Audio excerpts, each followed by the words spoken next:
এমন অন্যায় কাজ সে করেছে যা আমাদের 7 পুরুষের মধ্যে কেউ কোনোদিন করেনি।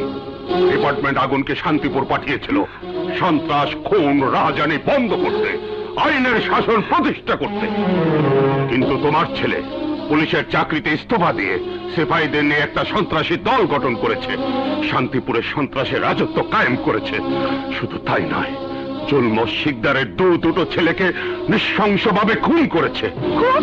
না না, আমার আগুন খুন করতে পারে না, এটা আমি বিশ্বাস করি না। অবিশ্বাস করতে পারলে আমিও খুশি হতাম, কিন্তু সারা পুলিশ ডিপার্টমেন্টে তাকে নিয়ে সমালোচনা ঝড় উঠেছে। আর তাই স্বয়ং পুলিশ কমিশনার সাহেব আমাকে নির্দেশ দিয়েছেন শান্তিপুরে গিয়ে পরিস্থিতি নিয়ন্ত্রণে আনতে। দাদা, পরিস্থিতি নিয়ন্ত্রণ করেন, আমারই বিরক্ত করেন না। আমার কি করতে হইব আর না হইব সেইটা আমি আপনার সাথে ভালো বুঝি। আগে ওই ইন্সপেক্টরের লাশ দাপন হইব, তারপর আবার 2 সন্তানের লাশ। শিকদার সাহেব, আমি আপনার কষ্ট বুঝি, তবুও বলছি আপনি লাশ দাপনের ব্যবস্থা করুন। আমি আপনাকে কথা দিচ্ছি, আইন ওদের বিরুদ্ধে ব্যবস্থা নেবে। কারো বিরুদ্ধে ব্যবস্থা নিতে আইনের কোনো সাহায্যের দরকার নাই। দুর্বল শিকদার নিজেই এখানকার আইন। আপনি উত্তেজিত হবেন না শেখ সাহেব, প্লিজ ধৈর্য ধরুন। ইন্সপেক্টর আগুন আর তার সঙ্গীরা যেখানেই থাকো 24 ঘন্টার মধ্যে তাদেরকে গ্রেফতার করা হবে। This my promise.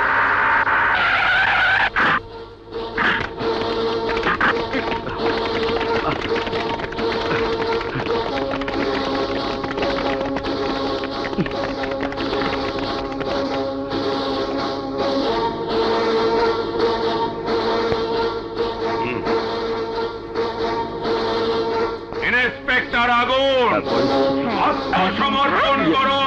পুলিশ তোমাদের চারিদিক থেকে ঘিরে ফেলেছে, তোমরা আইনের কাছে আত্মসমর্পণ করো।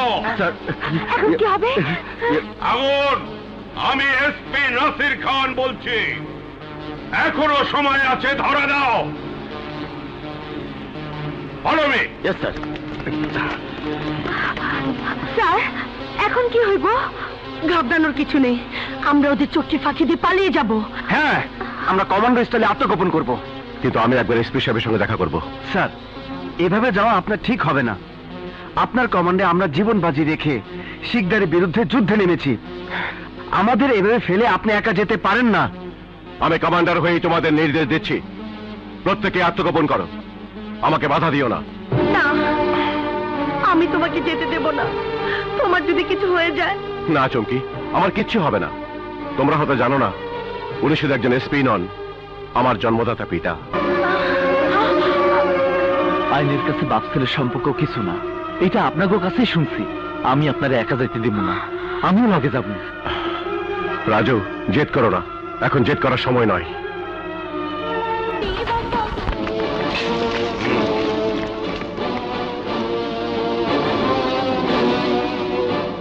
তোমরা ওদিকে যাও। Okay sir. তোমরা এদিকে। Yes sir.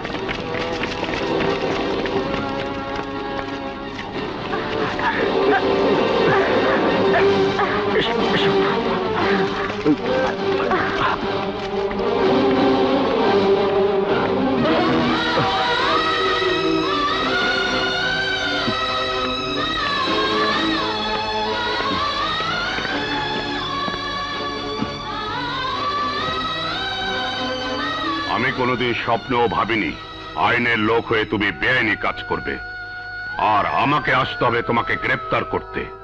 শান্তিপুর এলাকার শান্তি প্রতিষ্ঠার জন্য ডিপার্টমেন্ট তোমাকে বড় অফিসার করে পাঠিয়েছিল, আর তুমি কিনা। আমি এখনো পুলিশ অফিসারই আছি বাবা, শুধু পুলিশের পোশাক গায়ে নেই। কেন নেই?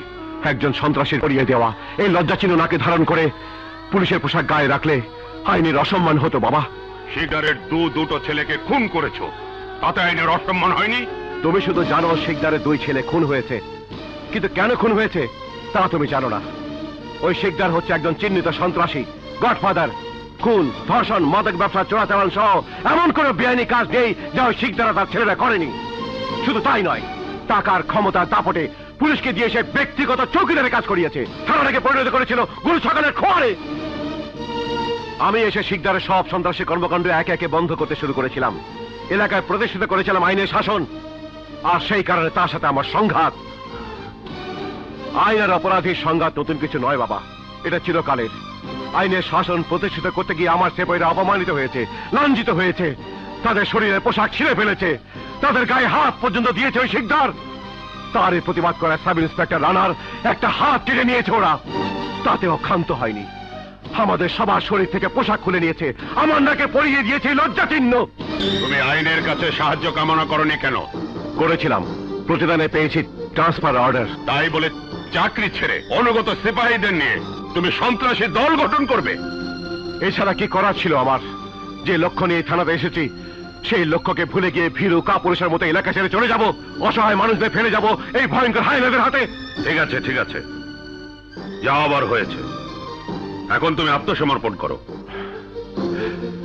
শুধু আত্মসমর্পণ নয় বাবা, আমার লাশও যদি তোমার কৃতিত্বের জন্য সরকারি মেডেল পেতে কাজে লাগে আমি তাতেও প্রস্তুত, কিন্তু এখন নয়। ওই শিকদার আর তার দুই ছেলের মৃত্যুর পর এই লজ্জা চিহ্ন খুলে ফেলবো এবং আত্মসমর্পণ করব।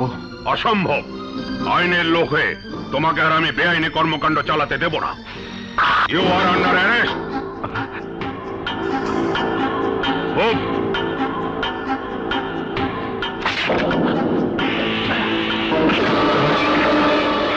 পালান স্যার, পুলিশ! আগুন! আগুন ছিল না, যেও না আগুন! আমি বলছি দাঁড়াও! ফায়ার!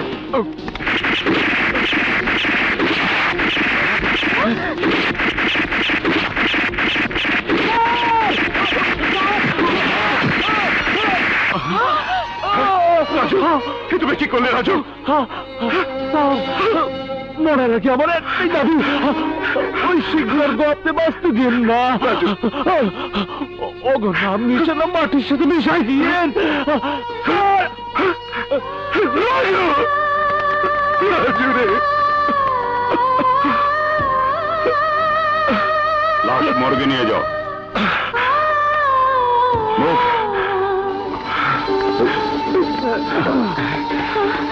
এটা কি হলো স্যার? আমার গান কি হলো স্যার? আমরা বুঝি হাইরা গেলাম। এভাবে ভেঙে পড়ো না, মনোবল হারিও না। সব যুদ্ধে এমনটি হয়, কাউকে হারাতে হয় আর কেউ বন্দী হয়, কিন্তু প্রকৃত যোদ্ধা কখনো যুদ্ধের ময়দান ছেড়ে পালায় না। ঠিক বলেছেন স্যার, তবে নেতা ও সঠিক নেতৃত্ব ছাড়া কোনো যুদ্ধেই জয়ী হওয়া যায় না। যে করেই হোক আগুনকে আমাদের মুক্ত করতেই হবে। ভাইয়া, আগুন!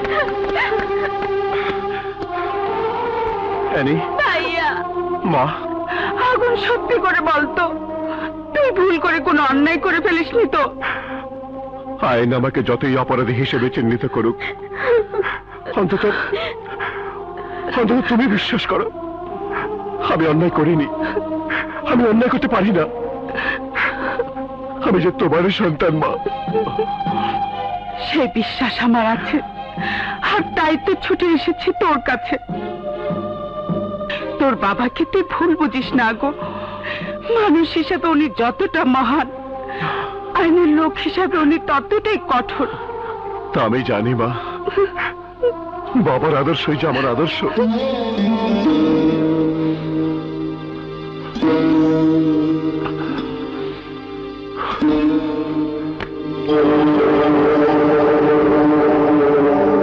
শাক দিয়া মাছ ঢাকতে চাও এসপি? নিজের পোলারে গ্রেফতার কইরা জুলম শিকদার আক্রোশকে রক্ষা করবা? জজ কোর্ট ইন্সপেক্টর বিচার হইব, আমি আপিল করুম। হাইকোর্টে বিচার হইব, আমি আবার আপিল করুম। বছরের পর বছর ধইরা বিচারের আশায় আদালতে দরজা দরজায় ঘুরুম, আর আমার দুই পোলার লাশ পয়চা কইলা দুর্গন্ধ ছড়াইব না। আইনের হাতে না,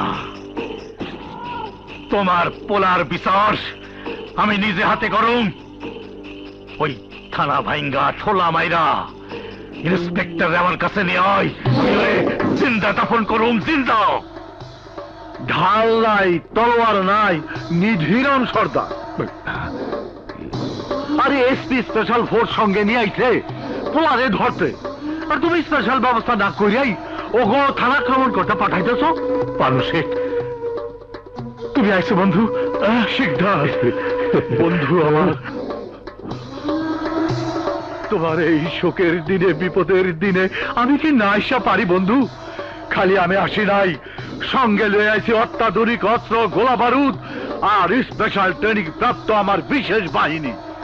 তোমার বাহিনী আর আমার বাহিনী মিল্লা যৌথ অভিযান চালাও।